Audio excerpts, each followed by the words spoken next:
Πόντος, ελληνική παράδοση, γαμήλια άσματα, λαογραφικά κωτιόρων του άκογλου Ξενοφόντα. Η προσήλωση στις πανανθρώπινες αξίες και στη θρησκευτική πίστη φανερώνονται με γλυκύτητα, πραότητα αλλά και διδακτικό τρόπο μέσα από το γαμήλιο τραγούδι που ακολουθεί.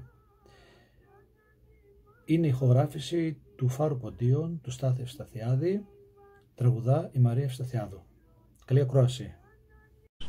Στους γάμους και τα πανηγύρια, σε όλες τις εορταστικές εκδηλώσεις, οι κωτιορίτες έδιναν πάντοτε χρώμα ελληνικό.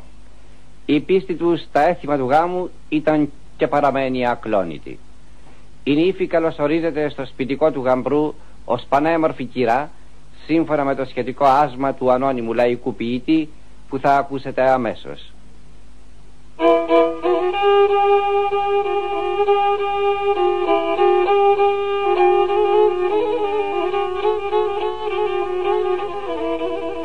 Καλώς την κυρά νύφη μας, τώρα πόρθε στο σπίτι μας.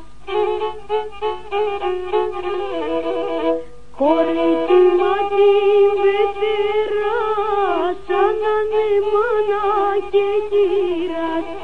Θύμα τον πεθερός, σαν να είναι κύρις και γόνιος. Θύμα τον πεθερός, σαν να είναι κύρις και γόνιος.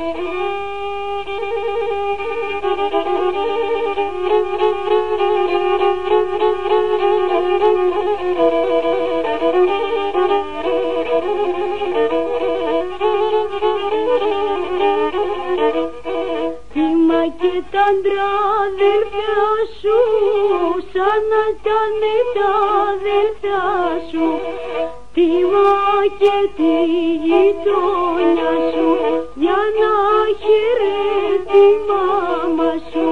Χόρτιμα τον καλό σου, που τα μάτια και το φως σου. Χόρτιμα τον καλό σου, που τα μάτια και το φως σου.